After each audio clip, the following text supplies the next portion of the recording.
Hari Om. Let us now continue. So, we were looking at Swamiji's,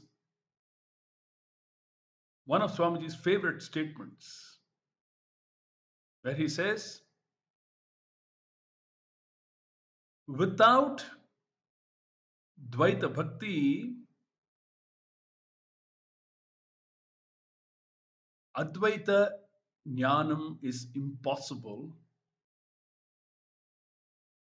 At the same time, without Advaita Jnanam, Dvaita Bhakti is incomplete. Without Dvaita Bhakti, Advaita Jnanam is impossible. Without Advaita Jnanam, Dvaita Bhakti is incomplete.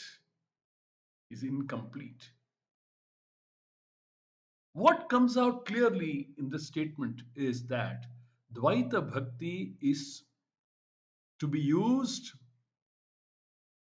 only as a launch pad to launch us into Jnana Yoga.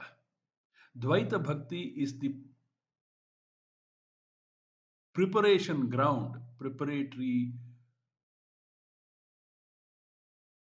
arena or preparatory environment. Dvaita Bhakti is to be taken akin to the pole that a pole vaulter uses to cross over the horizontal bar, to cross, to go beyond the horizontal bar and fall on the moksha cushion, as it were. I have to use the pole of Dvaita Bhakti to launch myself over that bar, that horizontal bar. Without that, I can't even think in any stretch of imagination to cross that bar. With the bar, by holding the bar, I can't cross that horizontal bar. I have to release it. Without the bar, I can't even think of that jump. With the bar, it's not possible to cross over the horizontal bar. Without the bar, I can't even think of achieving crossing over samsara. Without bhakti, without karma and upasana, I can't think of landing in Jnana Yoga.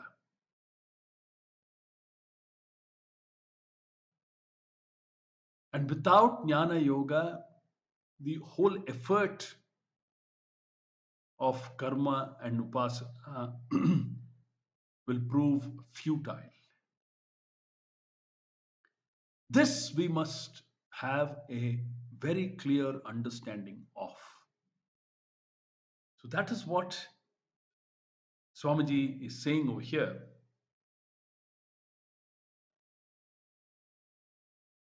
The emphasis on karma kanda and upasana kanda, the two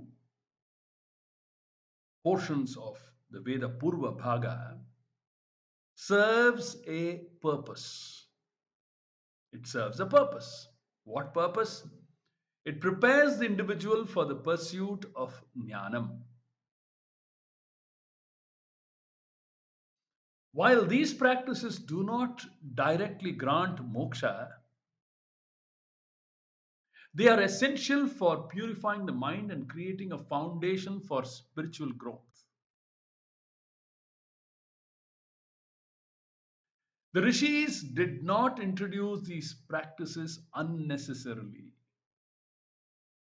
There was a reason for them to lay down these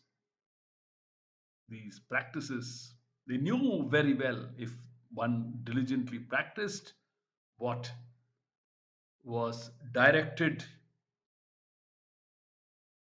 then it was only a matter of time that such an aspirant would be led to Jnana Yoga.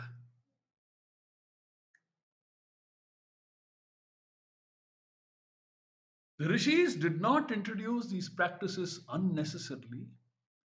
They knew that they are a crucial part of the spiritual journey, leading one to the goal of jnana and moksha. Shankaracharya emphasizes that while puja, jnana, tapas, and other practices are important, one should not stop there. You have to move on.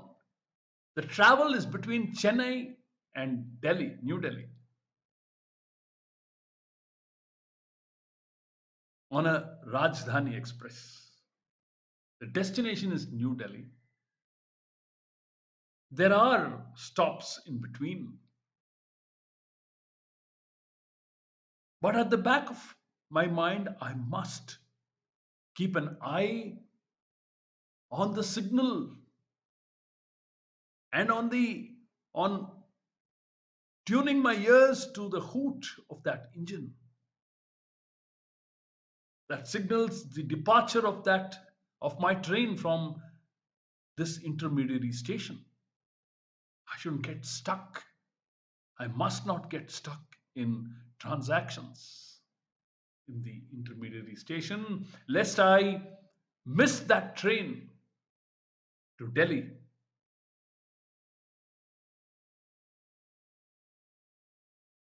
These practices are meant to prepare the mind and lead one to the next stage, which is the pursuit of jnana, knowledge of the self. The goal is to go beyond mere rituals and attain a deeper understanding, says Swamiji. So, that more or less brings us to the end of the study of shloka number 6. We will, with a few more inputs from Swamiji, move on to shloka number 7 in our study.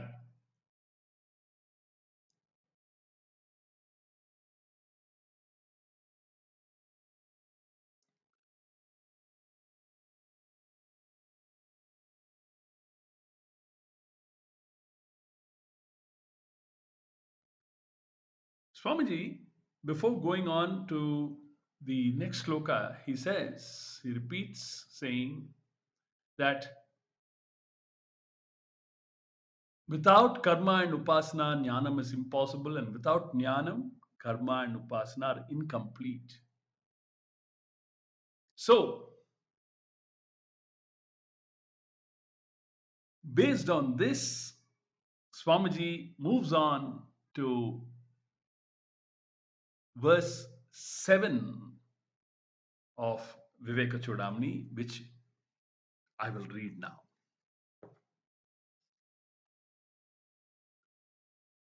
Verse 7 reads as follows: Amrutatvasya nashasti vittenetyeva hi shrutihi braviti karmano muktehe ahetutvam sphutam yataha.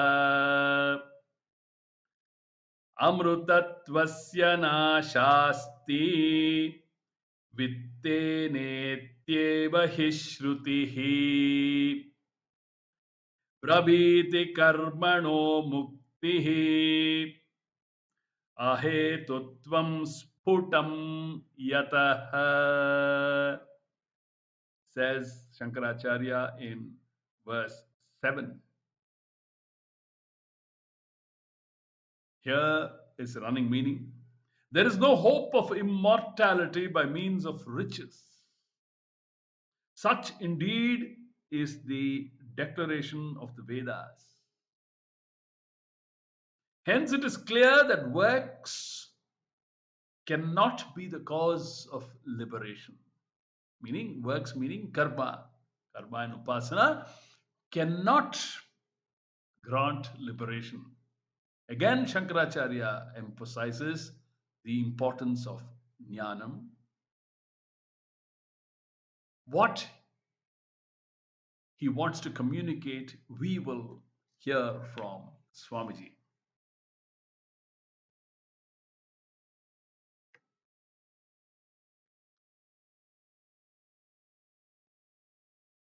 In the previous verse, in verse number 6, in which Shankaracharya said, Vadantu Shastrani, etc., Shankaracharya said, karma cannot give or grant moksha. Likewise, upasana cannot grant moksha. Here in this verse, Shankaracharya cites the Brihadaranyaka Upanishad, quoting Amrutatvasya nashasti. That's the line he picks up from the Brihadaranyaka Upanishad to support his argument that karma and upasana cannot or do not qualify to grant moksha.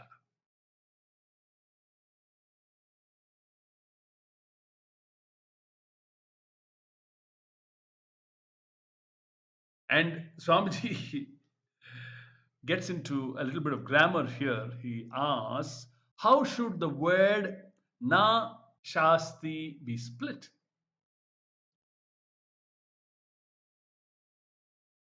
Not as nasha asti, but as na asha asti. Na asha asti. The word asha means scope. It means scope or hope.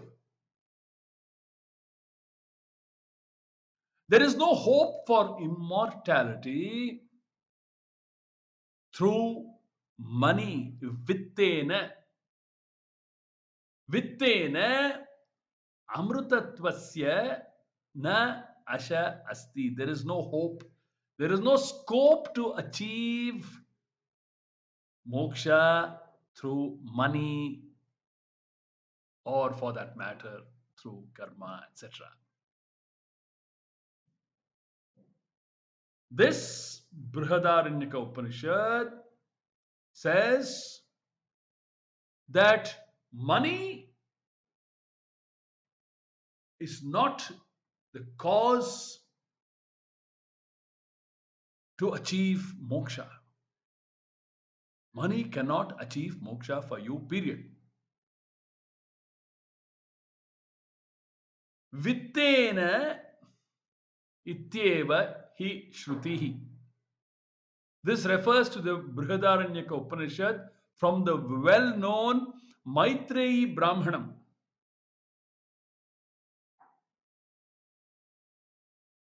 There is a very similar mantra, a Shruti Vakyam from the Kaivalya Upanishad, which is another of Swamiji's favorite mantras. It says very clearly and categorically, na karmana, na prajaya.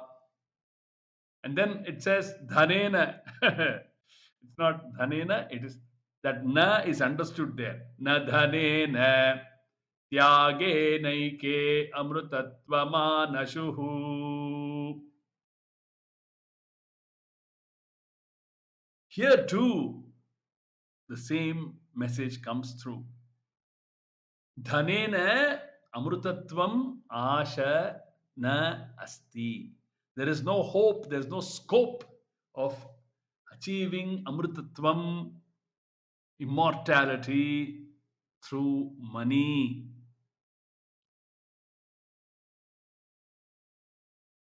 Shankaracharya highlights that financial resources are essential for performing karma, including Vedic rituals. It doesn't deny the importance of karma or money, financial resources. Money is required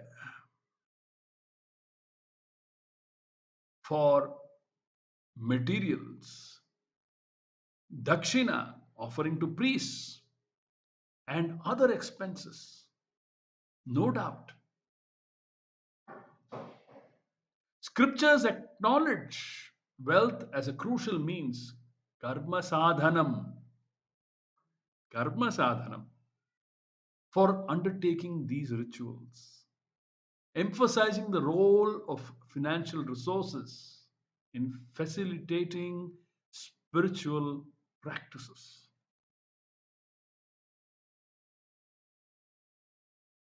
Shankaracharya interprets the Upanishadic statement Vittena na mokshaha as indicating that wealth based karma cannot lead to moksha, essentially equating it with vitta sadhya karmana na moksha.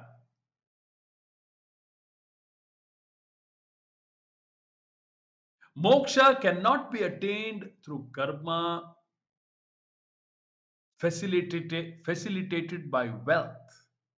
Moksha cannot be attained through karma which is facilitated by wealth. Very important and significant statement.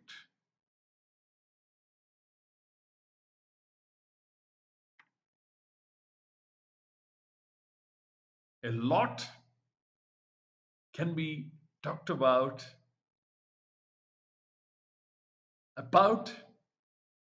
this one statement. Fact that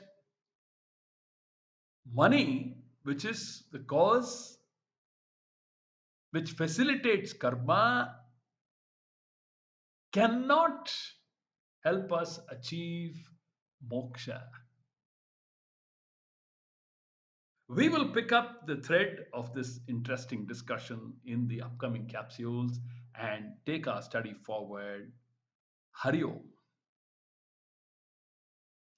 Om Durjana Sajjano Bhuyat Sajjana Shantimapnuyad Shanto Muccheta Bandhebhyah Muktaschanyan Vimochayet Sarve Bhavantu Sukhinah Sarve Santu Niramayaha Sarve Bhadrani Pashyantu Ma kaschid dukha bhag bhavet. Om Purnamadah Purnamidam Purnat Purnamudachyate Purnasya Purnamadaya Purnamevavashishyate. Om Shanti Shanti Shanti. Harihi Om. Shri Gurubhyo Namaha. Harihi Om.